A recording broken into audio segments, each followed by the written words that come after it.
ಓಂ ನಮಃ ಶಿವಾಯ. ತುಲಾ ರಾಶಿಯವರಿಗೆ ಇದು ಅತ್ಯಂತ ನಿರ್ಣಾಯಕವಾದ ಕಾಲಘಟ್ಟ.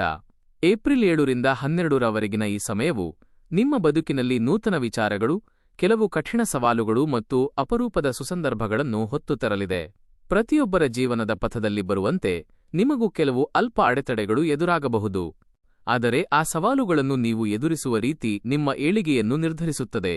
ಸಮತೋಲನವು ತುಲಾರಾಶಿಯವರ ಜನ್ಮಜಾತ ಶ್ರೇಷ್ಠ ಗುಣವಾಗಿದೆ. ಪ್ರತಿಯೊಂದು ವಿಷಯದ ಸಾಧಕ ಬಾಧಕಗಳನ್ನು ಕೂಲಂಕಷವಾಗಿ ವಿಶ್ಲೇಷಿಸಿ ತೀರ್ಮಾನ ಕೈಗೊಳ್ಳುವ ನಿಮ್ಮ ಈ ಶೈಲಿಯು ಈ ದಿನಗಳಲ್ಲಿ ನಿಮಗೆ ಅತ್ಯಂತ ಸಹಕಾರಿಯಾಗಲಿದೆ.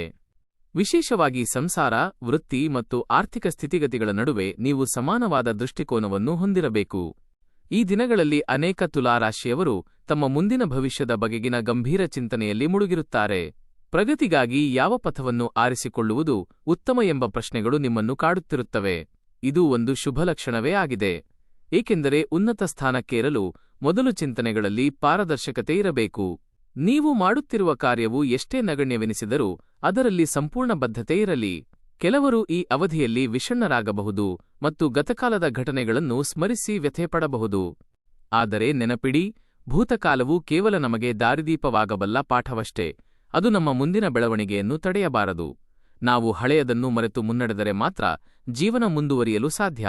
ಆದ್ದರಿಂದಲೇ ಈ ದಿನಗಳಲ್ಲಿ ನೀವು ಅಚಲವಾದ ಆತ್ಮವಿಶ್ವಾಸದಿಂದ ಹೆಜ್ಜೆ ಇಡಬೇಕು. ನೀವು ಇಂದು ತೆಗೆದುಕೊಳ್ಳುವ ಅಲ್ಪ ನಿರ್ಧಾರವೂ ಸಹ ಮುಂಬರುವ ದಿನಗಳಲ್ಲಿ ಮಹತ್ತರ ಬದಲಾವಣೆಗಳನ್ನು ತರಬಲ್ಲದು.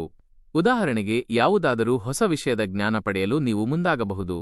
ಅದು ತಾಂತ್ರಿಕ ಶಿಕ್ಷಣವಿರಲಿ, ವಾಣಿಜ್ಯ ಸಂಬಂಧಿತ ಹೊಸ ತಂತ್ರವಿರಲಿ ಅಥವಾ ವೃತ್ತಿ ಕೌಶಲ್ಯ ಸುಧಾರಿಸುವ ಪ್ರಯತ್ನವಿರಲಿ, ಅವು ನಿಮ್ಮನ್ನು ಬಲಿಷ್ಠಗೊಳಿಸುತ್ತವೆ. ನಿಮ್ಮ ಜೀವನ ಮಟ್ಟವನ್ನು ಸುಧಾರಿಸಲು ನೀವು ಮಾಡುವ ಪ್ರತಿಯೊಂದು ಪ್ರಯತ್ನಕ್ಕೂ ಗ್ರಹಗತಿಗಳ ಅನುಕೂಲಕರ ಬೆಂಬಲ ಸಿಗಲಿದೆ. ಅನೇಕ ತುಲಾರಾಶಿಯವರು ಈ ಸಮಯದಲ್ಲಿ ತಮ್ಮ ಕುಟುಂಬದವರೊಂದಿಗೆ ಹೆಚ್ಚಿನ ಕಾಲ ಕಳೆಯಲು ಇಚ್ಛಿಸುತ್ತಾರೆ. ಇದು ಶ್ಲಾಘನೀಯ ಸಂಗತಿ, ಏಕೆಂದರೆ ಮನೆಯವರೇ ನಮ್ಮ ಅಸಲಿ ಶಕ್ತಿ. ಹೊರಜಗತ್ತಿನಲ್ಲಿ ಎಂತಹ ಒತ್ತಡಗಳಿದ್ದರೂ ಮನೆಯಲ್ಲಿ ಮಾತನಾಡುವ ಆಪ್ತರು ನಮಗೆ ಮಾನಸಿಕ ನೆಮ್ಮದಿ ನೀಡುತ್ತಾರೆ. ಆದ್ದರಿಂದಲೇ ಈ ದಿನಗಳಲ್ಲಿ ನಿಮ್ಮ ಕುಟುಂಬದವರೊಡನೆ ಅತ್ಯಂತ ಪ್ರೀತಿಯಿಂದ ಸಂವಹನ ನಡೆಸಿ. ಅವರ ಕಷ್ಟ ಸುಖಗಳನ್ನು ಆಲಿಸಿ. ನೀವು ತೋರುವ ಸಣ್ಣ ಕಾಳಜಿಯು ಅವರಿಗೆ ಅಪಾರ ಸಂತಸ ನೀಡುತ್ತದೆ. ಏಪ್ರಿಲ್ 8ರಂದು ತುಲಾರಾಶಿಯವರು ಸ್ವಲ್ಪ ಕೆಲಸದ ಕಿರಿಕಿರಿಯನ್ನು ಅನುಭವಿಸುವ ಸಾಧ್ಯತೆಯಿದೆ. ಬೆಳಿಗ್ಗೆಯಿಂದಲೇ ಗಡುವಿನೊಳಗೆ ಕಾರ್ಯ ಮುಗಿಸಬೇಕಾದ ಅನಿವಾರ್ಯತೆ ಇರಬಹುದು. ಕೆಲವು ಯೋಜನೆಗಳು ನೀವು ಅಂದುಕೊಂಡಂತೆ ಸುಸೂತ್ರವಾಗಿ ಸಾಗದಿರಬಹುದು. ಆದರೆ ಇಂತಹ ಸಂದರ್ಭದಲ್ಲಿ ವಿಚಲಿತರಾಗದೆ ಸಂಯಮದಿಂದ ವರ್ತಿಸುವುದು ಮುಖ್ಯ. ಕಾರ್ಯವು ಸ್ವಲ್ಪ ವಿಳಂಬವಾದರೆ ಬೇಸರಗೊಳ್ಳುವುದು ಮಾನವ ಸಹಜ ಗುಣ. ಆದರೆ ತಾಳ್ಮೆಯಿಂದ ಕೆಲಸ ಮುಂದುವರಿಸಿದರೆ ಸಂಜೆಯ ಹೊತ್ತಿಗೆ ಸಫಲತೆಯನ್ನು ಕಾಣುತ್ತೀರಿ. ಉದ್ಯೋಗಸ್ಥರು ಇಂದು ಅತ್ಯಂತ ಜಾಗರೂಕತೆಯಿಂದ ಇರಬೇಕು. ಕಚೇರಿಯಲ್ಲಿ ಯಾವುದೇ ನಿರ್ಧಾರ ಕೈಗೊಳ್ಳುವ ಮುನ್ನ ದೂರದೃಷ್ಟಿ ಇರಲಿ. ಕೆಲವೊಮ್ಮೆ ಆವೇಶದಲ್ಲಿ ಆಡುವ ಮಾತು ದೊಡ್ಡ ಸಮಸ್ಯೆಗಳಿಗೆ ಕಾರಣವಾಗಬಹುದು. ಆದ್ದರಿಂದ ಸಂಭಾಷಣೆಯಲ್ಲಿ ವಿನಯವಿರಲಿ. ಸಹೋದ್ಯೋಗಿಗಳೊಂದಿಗೆ ಹೊಂದಾಣಿಕೆಯಿಂದ ನಡೆದರೆ ಕೆಲಸದ ಹೊರೆ ಕಡಿಮೆಯಾಗುತ್ತದೆ.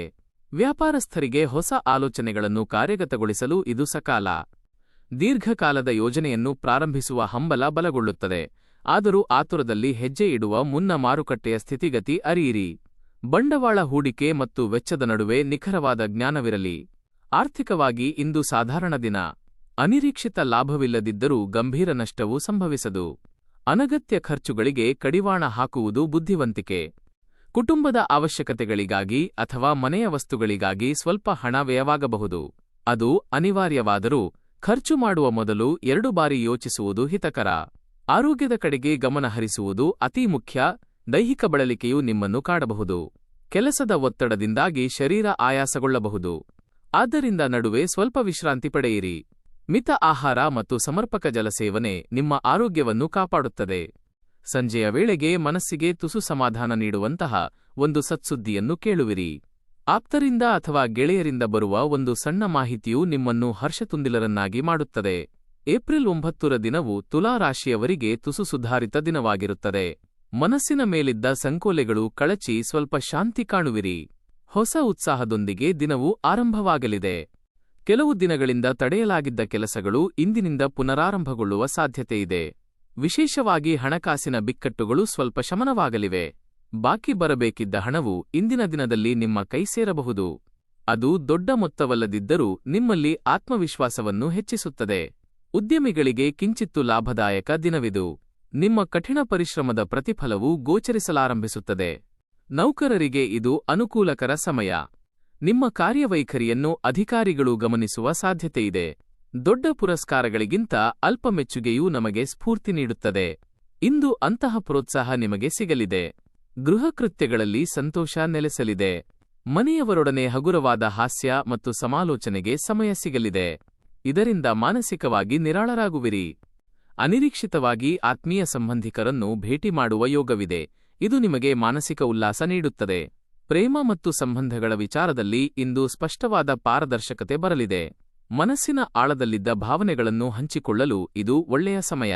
ಸಂವಹನದಿಂದ ಹಳೆಯ ತಪ್ಪು ತಿಳುವಳಿಕೆಗಳು ದೂರವಾಗುತ್ತವೆ. ಸರಳವಾದ ಪದಗಳ ಮೂಲಕ ನಿಮ್ಮ ಅಂತರಂಗವನ್ನು ಅಭಿವ್ಯಕ್ತಗೊಳಿಸಿ. ಆರೋಗ್ಯ ಸ್ಥಿತಿ ಸಾಮಾನ್ಯವಾಗಿರುತ್ತದೆ, ಆದರೆ ಆಹಾರ ಪದ್ಧತಿಯಲ್ಲಿ ಶಿಸ್ತು ಅಗತ್ಯ. ಹೊರಗಿನ ಆಹಾರ ಸೇವನೆಗಿಂತ ಮನೆಯಲ್ಲಿ ತಯಾರಿಸಿದ ತಾಜಾ ಆಹಾರ ಸೇವನೆ ಹಿತಕರ. ರಾತ್ರಿಯ ವೇಳೆಗೆ ಭವಿಷ್ಯದ ಬಗೆಗಿನ ಮಹತ್ತರ ಯೋಜನೆಗಳು ಮೂಡಬಹುದು. ಈ ಆಲೋಚನೆಗಳು ನಿಮ್ಮ ಬದುಕಿಗೆ ಹೊಸ ದಿಕ್ಸೂಚಿ ನೀಡಬಲ್ಲವು, ಆದ್ದರಿಂದ ಅವುಗಳನ್ನು ಗಂಭೀರವಾಗಿ ಪರಿಗಣಿಸಿ. ಏಪ್ರಿಲ್ 10ರಂದು ತುಲಾ ರಾಶಿಯವರು ಹೆಚ್ಚು ಚಿಂತನಾಶೀಲರಾಗಿರುತ್ತಾರೆ. ಪ್ರತಿಯೊಂದು ಹೆಜ್ಜೆಯನ್ನು ಜಾಗರೂಕತೆಯಿಂದ ಇಡುವುದು ಅವಶ್ಯ. ಬೆಳಿಗ್ಗೆ ಎದ್ದ ಕೂಡಲೇ ಕೆಲವು ವಿಷಯಗಳು ನಿಮ್ಮ ಮನಸ್ಸಿನಲ್ಲಿ ಸುತ್ತುತ್ತವೆ. ಹಿಂದಿನ ನಿರ್ಧಾರಗಳು ಸರಿಯೋ ತಪ್ಪೋ ಎಂಬ ಪರಾಮರ್ಶೆ ನಿಮ್ಮನ್ನು ಕಾಡಬಹುದು. ಆದರೆ ನೆನಪಿಡಿ, ನಮ್ಮ ಪ್ರತಿ ನಿರ್ಧಾರವೂ ಆ ಕಾಲದ ಸನ್ನಿವೇಶಕ್ಕೆ ತಕ್ಕಂತೆ ಇರುತ್ತದೆ. ಹಾಗಾಗಿ ಹಳೆಯದನ್ನು ಕೆದಕುವ ಬದಲು ಮುಂದಿನ ಹೆಜ್ಜೆಯತ್ತ ಗಮನ ಹರಿಸಿ. ಇಂದು ಕೆಲಸದ ಗತಿ ಸ್ವಲ್ಪ ವಿಳಂಬವಾಗಬಹುದು. ನೀವು ಯೋಜಿಸಿದ ಸಮಯಕ್ಕೆ ಕಾರ್ಯಸಿದ್ಧಿಯಾಗದಿರಬಹುದು.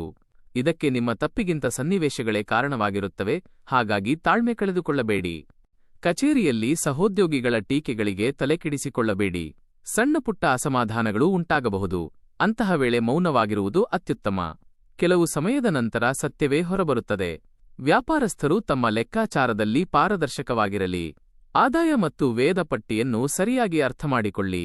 ಇಂದು ಯಾವುದೇ ಬೃಹತ್ ನಿರ್ಧಾರ ತೆಗೆದುಕೊಳ್ಳುವ ಬದಲು ಪರಿಸ್ಥಿತಿಯನ್ನು ಅವಲೋಕಿಸಿ. ಮನೆಯಲ್ಲಿ ಸಂಭಾಷಿಸುವಾಗ ಕಠಿಣ ಮಾತುಗಳನ್ನು ಬಳಸದಿರಿ. ನಿಮ್ಮ ವಾಣಿಯು ಸ್ವಲ್ಪ ಕರ್ಕಶವಾಗಿ ಧ್ವನಿಸುವ ಸಾಧ್ಯತೆಯಿರುತ್ತದೆ. ಶಾಂತತೆಯಿಂದ ವ್ಯವಹರಿಸಿದರೆ ಸಮಸ್ಯೆಗಳು ಬೇಗನೆ ಬಗೆಹರಿಯುತ್ತವೆ. ಶಾರೀರಿಕವಾಗಿ ಸ್ವಲ್ಪ ನಿಶ್ಶಕ್ತಿ ಇರಬಹುದು, ಆದ್ದರಿಂದ ಅತಿಯಾಗಿ ಶ್ರಮಪಡದೆ ನಡುವೆ ವಿಶ್ರಾಂತಿ ಪಡೆಯಿರಿ.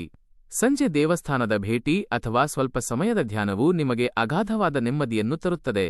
ದಿನದ ಕೊನೆಯಲ್ಲಿ ಬದುಕಿನ ಪ್ರತಿದಿನವೂ ನಮಗೊಂದು ಪಾಠ ಎಂಬ ಸತ್ಯ ಅರಿವಾಗುತ್ತದೆ. ಈ ಕಲಿಕೆಯೇ ನಮ್ಮ ಭವಿಷ್ಯವನ್ನು ಉಜ್ವಲಗೊಳಿಸುತ್ತದೆ. ಏಪ್ರಿಲ್ 11ರ ದಿನವು ನಿಮಗೆ ಶಾಂತಿ ಮತ್ತು ಹರ್ಷವನ್ನು ಹೊತ್ತು ತರಲಿದೆ. ಕಳೆದ ಕೆಲವು ದಿನಗಳ ಮಾನಸಿಕ ಒತ್ತಡಗಳು ಗಣನೀಯವಾಗಿ ಇಳಿಕೆಯಾಗಲಿವೆ. ರಜಾದಿನವಾದ್ದರಿಂದ ಪೂರ್ಣ ವಿಶ್ರಾಂತಿಗೆ ಆದ್ಯತೆ ನೀಡಿ. ಶರೀರ ಮತ್ತು ಮನಸ್ಸಿಗೆ ವಿರಾಮ ನೀಡುವುದು ಬಹಳ ಮುಖ್ಯ. ಕುಟುಂಬದ ಒಗ್ಗಟ್ಟನ್ನು ಸಂಭ್ರಮಿಸಲು ಇದು ಸುಸಂದರ್ಭ. ಬಹಳ ದಿನಗಳ ನಂತರ ಎಲ್ಲರೂ ಒಟ್ಟುಗೂಡಿ ಹಗುರವಾಗಿ ಮಾತನಾಡುವಿರಿ. ಮನೆಯಲ್ಲಿ ಮದುವೆ ಅಥವಾ ಇನ್ಯಾವುದೇ ಶುಭ ಸಂಭ್ರಮಗಳ ಬಗೆಗಿನ ಚರ್ಚೆಗಳು ನಡೆಯಬಹುದು. ನೀವು ಮಾಡುವ ಅಲ್ಪ ಸಹಾಯವೂ ಸಹ ಇತರರ ಕಷ್ಟವನ್ನು ನೀಗಿಸಲು ಸಹಕಾರಿಯಾಗಲಿದೆ. ಸಾಧ್ಯವಾದಷ್ಟು ಪರರಿಗೆ ನೆರವಾಗಿ. ಹಣಕಾಸಿನ ಸ್ಥಿತಿ ಸಾಮಾನ್ಯವಾಗಿರಲಿದೆ. ದೊಡ್ಡ ಲಾಭವಿಲ್ಲದಿದ್ದರೂ ವೆಚ್ಚಗಳು ಮಿತಿಯಲ್ಲಿರುತ್ತವೆ. ಮನೆಯ ಅಗತ್ಯ ವಸ್ತುಗಳ ಖರೀದಿಯಲ್ಲಿ ವಿವೇಚನೆಯಿರಲಿ. ದೈಹಿಕವಾಗಿ ಸ್ವಲ್ಪ ಸುಧಾರಣೆ ಕಂಡುಬರುತ್ತದೆ. ಸಂಜೆ ನಿಮ್ಮ ವೃತ್ತಿಜೀವನದ ಹೊಸ ಆಯಾಮಗಳ ಬಗ್ಗೆ ವಿಶ್ಲೇಷಿಸಿ. ಈ ಚಿಂತನೆಗಳೇ ನಿಮ್ಮನ್ನು ಅಭಿವೃದ್ಧಿಯತ್ತ ಕೊಂಡೊಯ್ಯಲಿವೆ. ಈ 4 ದಿನಗಳಲ್ಲಿ ನಿಮ್ಮ ಮನಃಸ್ಥಿತಿಯನ್ನು ಸಮತೋಲನದಲ್ಲಿ ಇರಿಸಿಕೊಳ್ಳುವುದು ಅತಿ ಮುಖ್ಯ. ಸನ್ನಿವೇಶಗಳು ಕ್ಲಿಷ್ಟಕರವೆನಿಸಿದಾಗಲೂ ನಿಮ್ಮ ಸಂಯಮವೇ ನಿಮಗೆ ಶಕ್ತಿಯಾಗಲಿ. ನಿಮ್ಮಲ್ಲಿರುವ ನ್ಯಾಯದ ಗುಣವು ಈ ದಿನಗಳಲ್ಲಿ ಉತ್ತಮ ಫಲ ನೀಡುತ್ತದೆ. ಉದ್ಯೋಗಸ್ಥರು ಸಣ್ಣಪುಟ್ಟ ಅಡೆತಡೆಗಳನ್ನು ಅನುಭವವಾಗಿ ಸ್ವೀಕರಿಸಬೇಕು. ವ್ಯಾಪಾರಿಗಳು ಯಾವುದೇ ಹೂಡಿಕೆ ಮಾಡುವ ಮುನ್ನ ಎಚ್ಚರಿಕೆಯಿಂದ ಇರಿ. ಕುಟುಂಬದಲ್ಲಿ ಪರಸ್ಪರ ಗೌರವ ನೀಡಿದರೆ ಮನೆಯಲ್ಲಿ ಶಾಂತಿ ನೆಲೆಸುತ್ತದೆ. ಆರೋಗ್ಯವೇ ಭಾಗ್ಯ ಎಂಬಂತೆ ಕಾಲಕಾಲಕ್ಕೆ ಊಟ ಮತ್ತು ವಿಶ್ರಾಂತಿ ಮಾಡಿ. ಅತಿಯಾದ ಚಿಂತನೆಯು ಒತ್ತಡವನ್ನು ಹೆಚ್ಚಿಸುತ್ತದೆ. ಹವ್ಯಾಸಗಳಿಗೆ ಸ್ವಲ್ಪ ಸಮಯ ಮೀಸಲಿಡಿ. ದೈವದ ಮೇಲೆ ನಿಷ್ಠೆಯಿರಲಿ. ಪ್ರಾರ್ಥನೆಯು ಮಾನಸಿಕ ಕ್ಲೇಶಗಳನ್ನು ದೂರ ಮಾಡುತ್ತದೆ. ಬಡವರಿಗೆ ಮಾಡುವ ಅಲ್ಪ ಸಹಾಯವು ನಿಮ್ಮ ಬದುಕಿನಲ್ಲಿ ಸಕಾರಾತ್ಮಕತೆ ಹೆಚ್ಚಿಸುತ್ತದೆ. ಶ್ರಮ ಮತ್ತು ತಾಳ್ಮೆಯಿಂದ ಮುನ್ನಡೆದರೆ ಯಶಸ್ಸು ಲಭಿಸುವುದು ಖಚಿತ.